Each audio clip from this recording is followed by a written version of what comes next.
license out.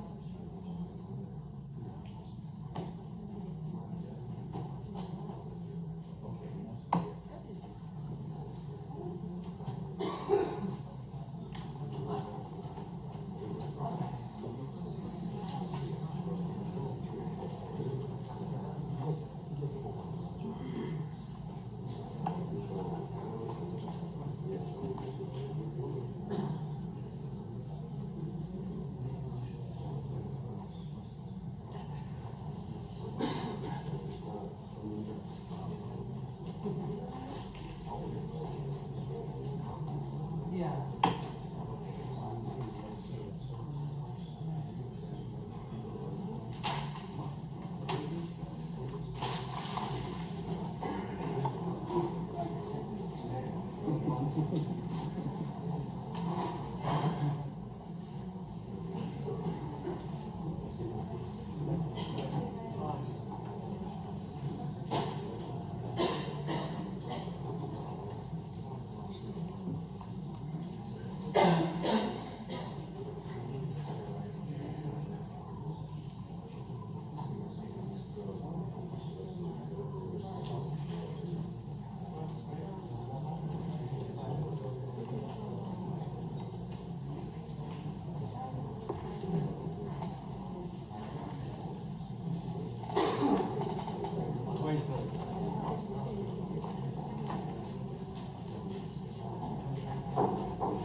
Well, I think that's long enough to reach.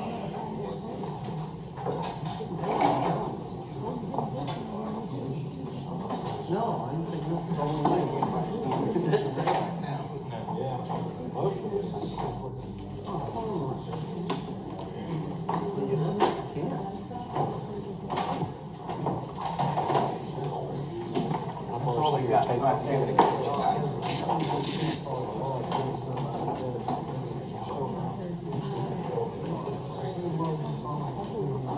only need about a foot. Yeah, we can put it up here. Put them on right in. Well, that's fine. Please. Well, that, the plug goes hooked to the other part of the unit. Yeah. The plug is hooked to the other part of the unit. I see what you're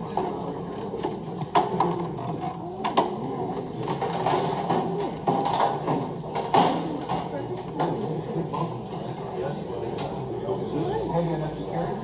Oh, it's nice.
Okay, good.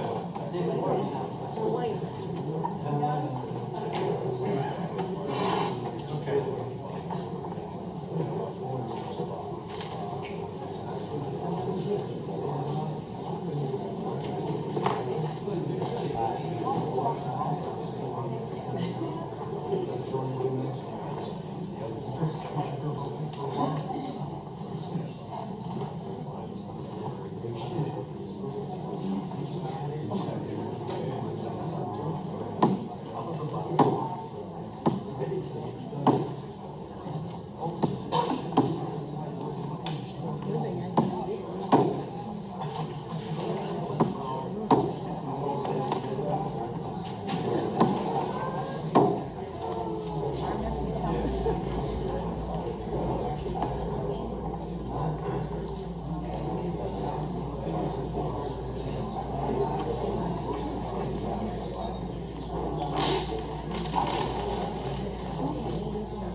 Hear ye, hear ye, hear ye. This Honorable Circuit Court of the 11th Judicial Circuit of Florida in Dade County is now open.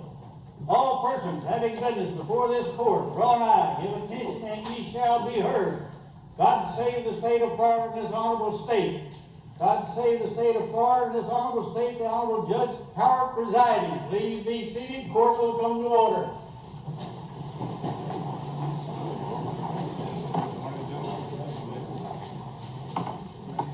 Mr.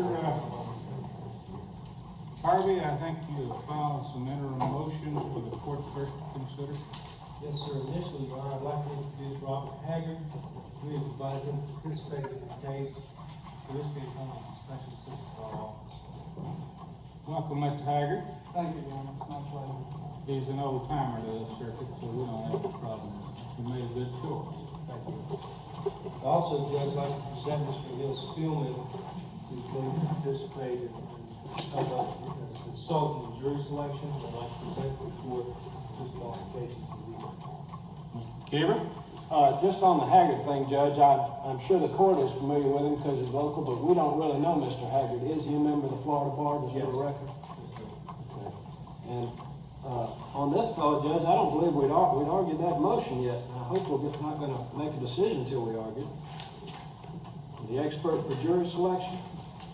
Is there any opinion on that? You just going to have his presence, or what is it? Your Honor, we've made arrangements with his brief to be here and been consulting with us. We do have a motion pending before the court for appointment of him as an expert. Well, let me indicate to you, Mr. Spillman, you may be seated, both of you. Thank you. You may be seated too. I think maybe we can take that motion up now, Mr. Harvey. First of all, prior to it, Madam Clerk, I have some exhibits that wandered into my collection from Tallahassee, and these are on the motion for change of venue, which we've heard that should be filed in the files. Defendants 18, 19, 20, and 21, I'll file them with you at this time. These are copies, I think. I don't know whether they were marked, so they should be in the file. All right, your first motion then is you've got an appointment with a jury expert. All right, let me hear you on your motion. Judge, just simply, we do need to have an expert consultant in jury selection, and Mr. Spielman is very well qualified. He's offered to come down and help us out at a very reduced rate as to what his usual fees are. And we appreciate the court's appointment of him as our expert. That is for your consultation only? Yes, sir. Mr. McKeever? Judge, we just reached the point where it's such a luxury to be a public defender on this case. It's unbelievable. Judge, I object to that. That's not proper. You know, someday you might be further on, Mr. McKeever. Maybe you'll fall in that. I might be, Judge, but honestly now, jury selection is something a public defender with Mr. Harvey's qualifications and Mr. Haggard's certainly an expert in it. That's supposed to be something they do for a living, is picking juries. And I'm sure every public defender in the state would like to have the benefit of an expert such as this man sitting here. But we don't appoint him in every picking case, and I don't think we should in this one, Judge. Well, I am not going to raise the gentleman to any appointment status, but if you want to confer with him during the course of the proceedings, you may feel free to do so. Now, I don't mean by that he can question any juror, but if you need to consult with him, you may feel free to do so. Thank you, Judge. During the course of the binary selection, he may stay forward of the bar. After the completion of that, he will present himself in the same way. Now, that's not to say I'm proving any payment. I'll talk about that with you later. Will we be able to raise that issue later? Yes, sir. I'll let you raise the issue later. Your Honor, may I raise an issue that is commensurate and collateral to this issue, and it is the position of counsel table. Generally, it is my feeling that the accused should always have the fullest right to communicate, and we do communicate aside from speech. We communicate by gestures and expressions. And part of and necessary to the effective assistance of Dr. Spielman would be a position in the courtroom where we would be in a posture to receive the most effective communication with the jury. And that was why I would ask the court if we could have the counsel table closest to the jury. Well, if we have to depend on facial gestures and that type of stuff of convincing juries, the public defender system is a problem, because this court is going to come from our witness stand. I can appreciate, I want to give you free access to everything there is in the courtroom. There's no priority of where people are sitting as far as the court is concerned. I would let the record reflect that you will be in direct line of the jury's vision. There's no obstructions and there's nothing out of that matter. I would deny that motion and we'll remain where we're seated, consistent with what we've always done. And Madam Clerk, here is another motion that was in pro se filed before me in Leon County. I'd like you to file in the lawsuit.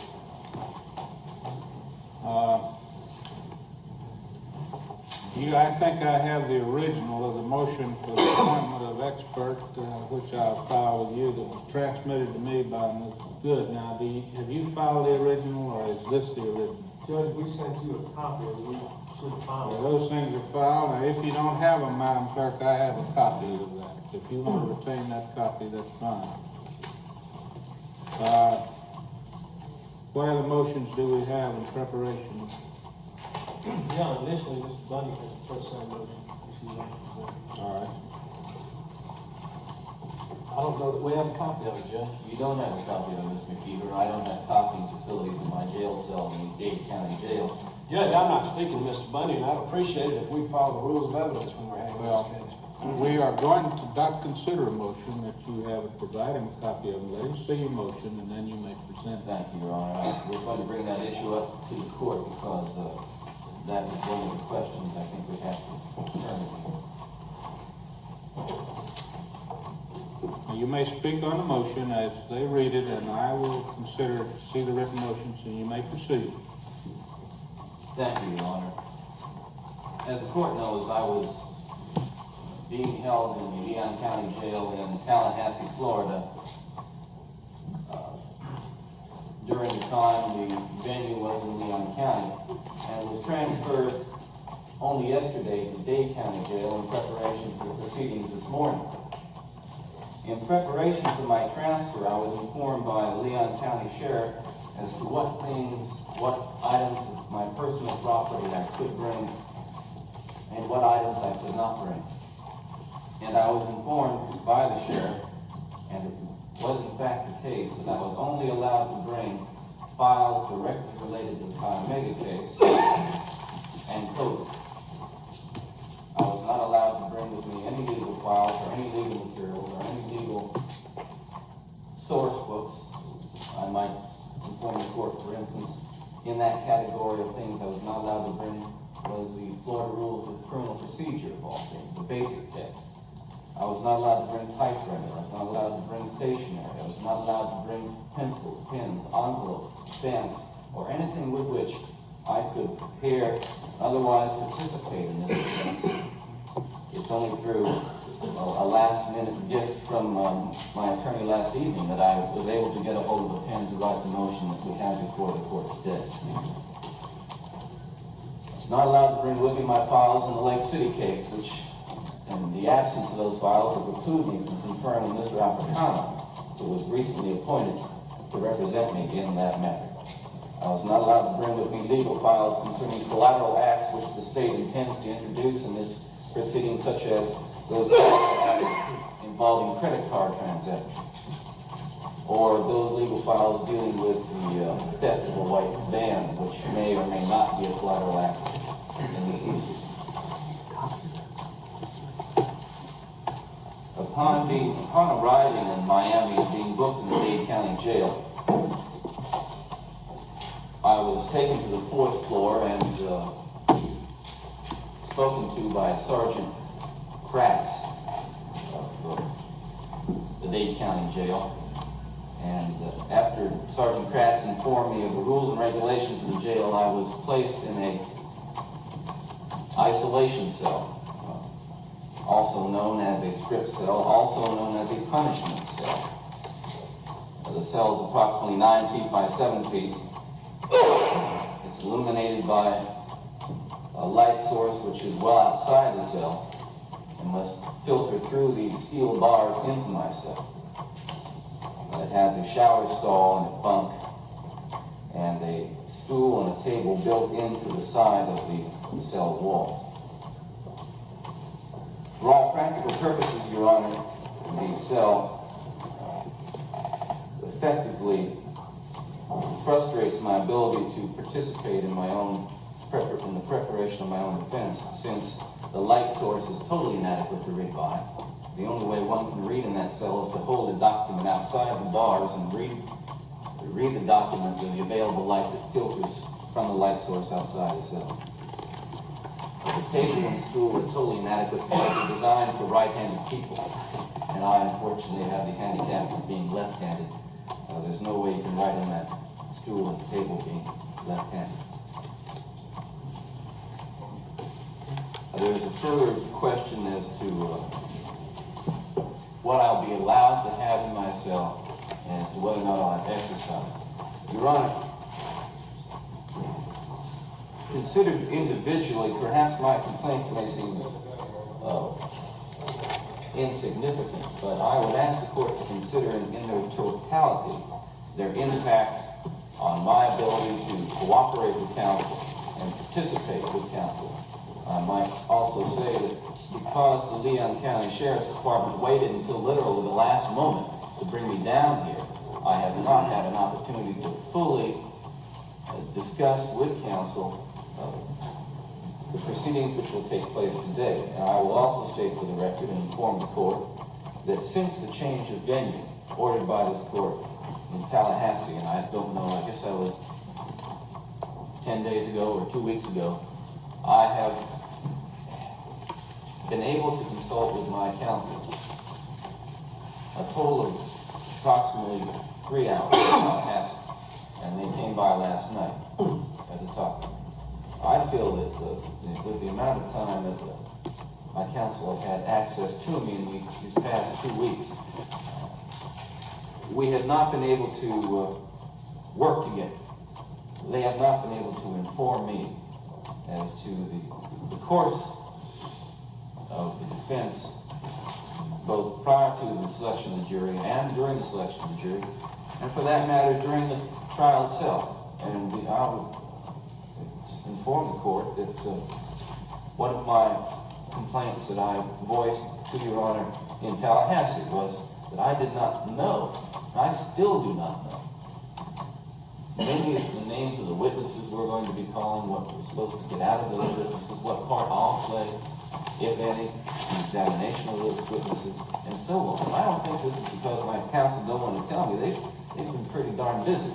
They've been so busy chasing their tails almost that they haven't had time to talk to me. And I think that the very nature of that limitation is also a limitation on my and my effectiveness as a defendant. What in the world can I add to a defense I don't know anything about? This is what, Your Honor, the Feretta Court, United States Supreme Court, was addressing itself to when they said that a defendant, the right granted by the Sixth Amendment is a right granted personally to a defendant, that the state cannot force upon a defendant a defense which he does not want. And I would say that by implication, the state cannot force upon a defendant a defense he has no knowledge of and no participation in creation. And I understand the scope of your motion. Okay. Let me simply say that the relief I request in that motion is the return of legal documents, the improvement of lighting, exercise, and a number of other things I'd like the court to consider and rule on at the earliest possible opportunity. And there's also a motion, if I'm not mistaken, before the court by Ms. Good, a motion to continue based upon, in part, our inability to confer with one another.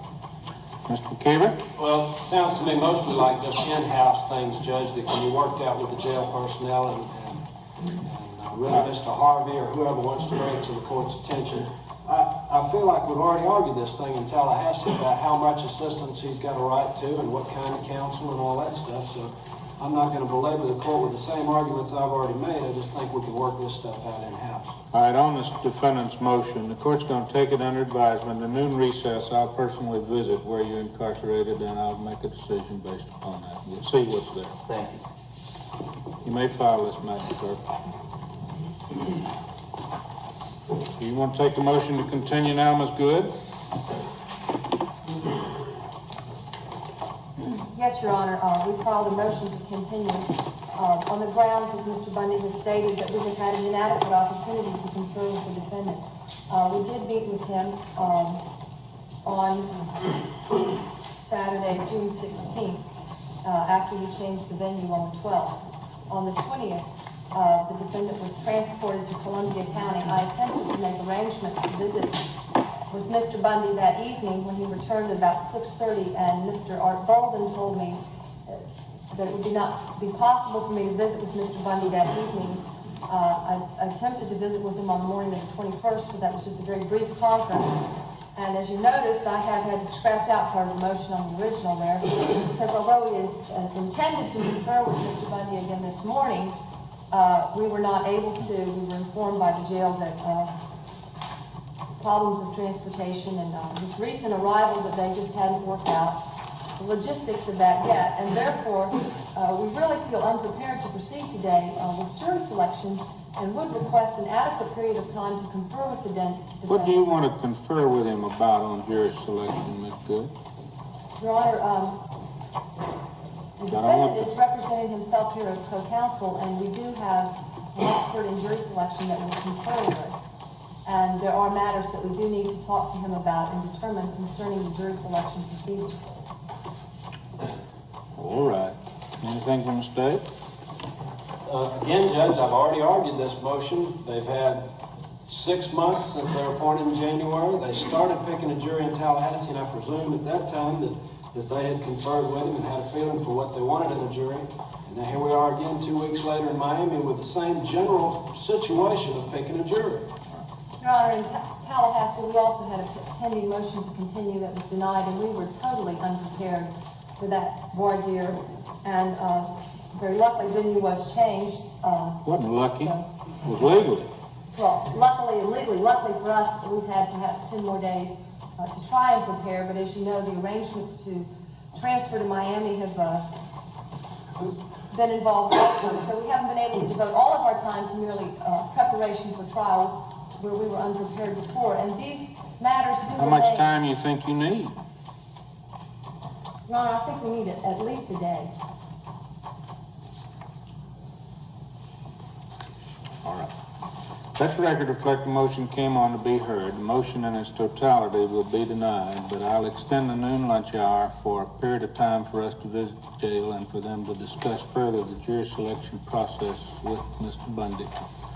We'll be in noon recess on the matter until from 12 till 2:30. That'll give you 2.5 hours. And we'll make arrangements to have him available for you to talk with him at that time. Preliminary discussion with juries during the morning concerning minimum qualifications are standard and not intrinsic or unique to this particular case, and I think the court, in orderly dispensing business, can proceed with them without any harm to the defendant. You've made the court's going to allow you the presence of the jury selection expert, Mr. Spillman, so I assume that his comments will be more significant to you in the early stages than those of Mr. Bundy. So we'll proceed with that. Now, what other motions you have? You know, the next motion we'd like to take up is the motion to prohibit further prejudicial extrajudicial statements by the sheriff and sheriff, which we filed this morning. We have a videotape prepared. Is the sheriff here?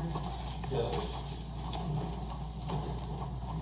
Your Honor, we've Well, there's no outlined- need in reliving what's already gone into. I think the court can simply say to this that, Judge, the last thing that we're relying on is something that happened last week the court may not be aware of. We've got a videotape of the president, that's all the evidence we want to present on it.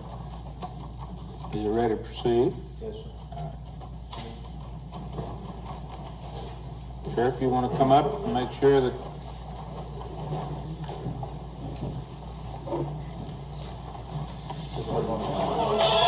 Come over. Take one of those chairs over there and move that where he can see it for sure. Can you see this, Judge? You can move it out a little bit if you want to.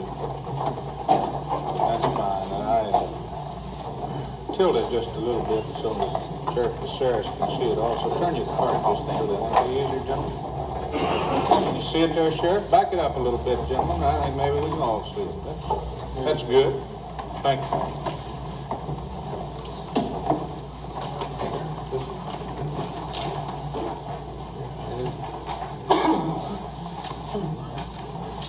Yeah, this is without the presence of the jury, I don't have any objection.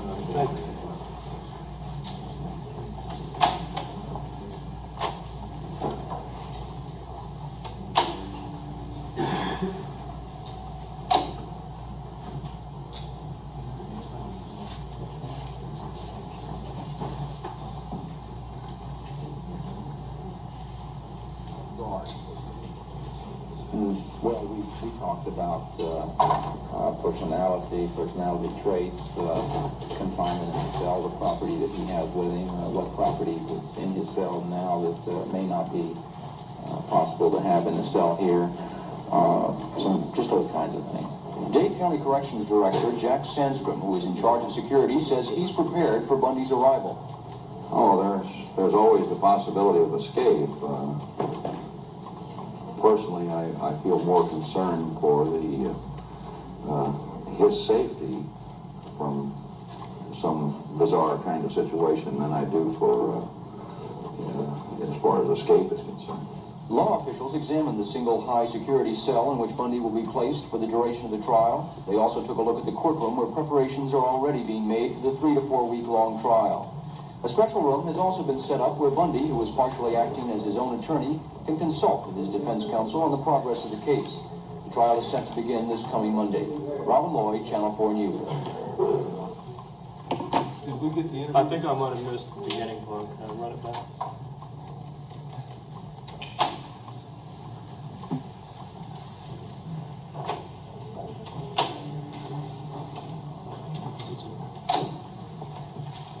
Security says he's prepared.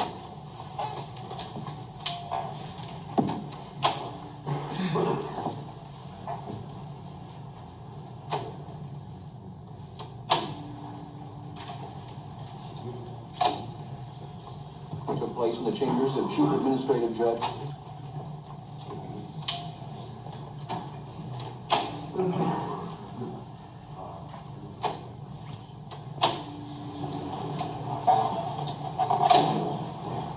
Says he will come down to Miami sometime early next week to talk to Judge Cowart, jail officials, and police about security in this case. He says he has no intentions of giving the exact date when Bundy will be transported. Robin Lloyd, Channel 4 News. We'll advise his office when we're moving across that road so that we'll have enough escorts to take him into the courtroom. It was the first time Dade and Leon County law officials had met to talk over what security measures should be taken to transfer accused murderer Ted Bundy to Miami. The meeting took place in the chambers of Chief Administrative Judge Edward Cowart, who ordered the change of venue a week ago because of the tremendous publicity surrounding the case in Tallahassee. Since the trial was postponed on June 12th, Bundy has been kept in a high-security cell in Leon County Jail. Local officials say he has made no attempt to escape. Bundy became known as an escape artist in Colorado after twice escaping from jail. Leon County Sheriff Ken Caceres says his chief concern was to inform local authorities about Bundy's charm and intelligence, and how he uses those traits to try to place jail officials off guard. Well, we talked about personality traits. I'll continue from where you were before. Everybody please return to your seats.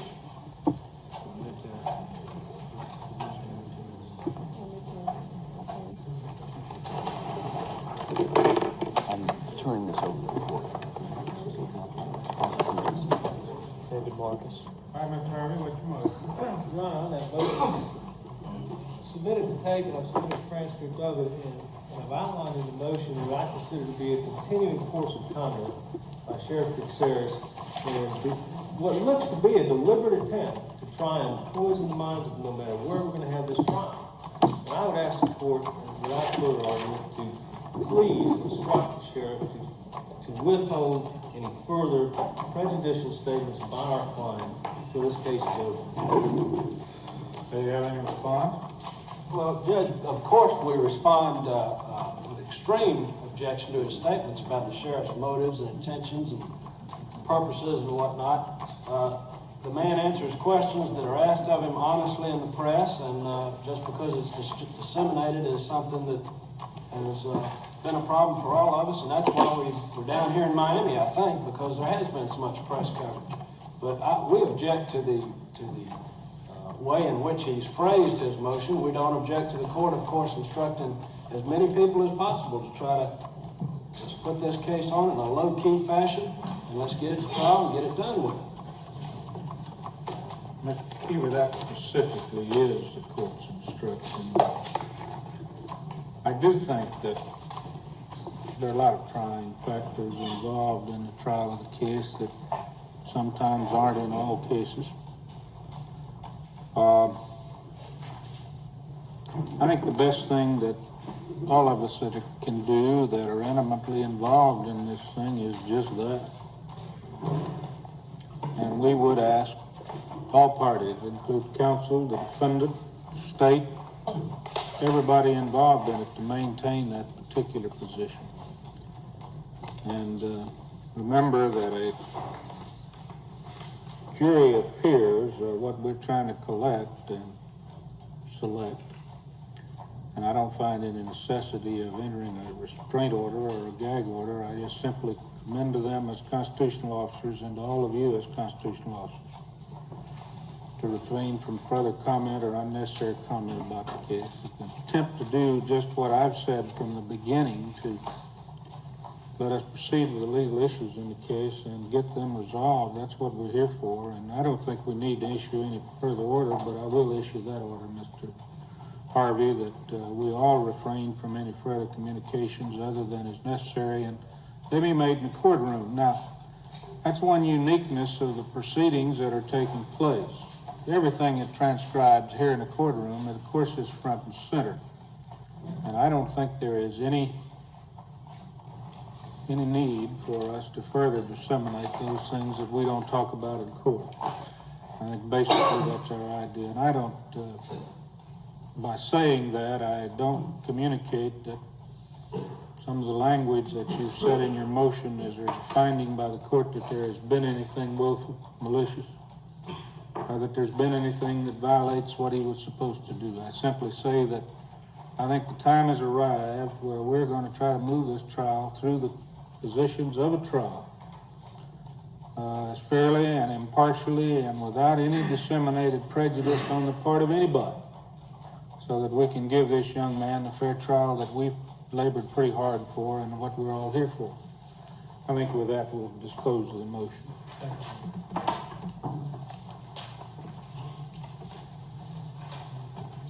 Now, what other motions you had?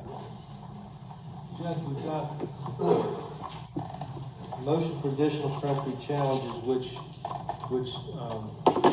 I understand the court granted us 25 Tallahassee. In the Tallahassee situation, it doesn't carry over to. Well, that's what I anticipated. So we have filed a motion for additional peremptory challenges here also. And in support of that, we've subpoenaed a number of newspaper articles from the local media to be entered as exhibits. I'm not sure if the clerk has got all of those exhibits at this point, or whether there are people here with the exhibits. Well, let me explain to you that I am not going to deny you some consideration in getting a jury. That's one of the things that we've talked about at the beginning. The excessive number that I granted in Tallahassee was based upon the particular setting in Tallahassee. And when we begin to question some of these jurors, I will indicate early in the proceeding whether or not, and I think that's going to be the guiding factor in my mind, But I'll indicate to both counsel early in the proceeding if there is necessary in the concept of proceeding with fairness and impartiality that we grant additional time. I'd like to take this motion under advisement and rule on it when we see the sense of, I will say to you that if necessity mandates we give you additional charges, we're going to give them to you. I'm not going to be quite as liberal as I was until I had to.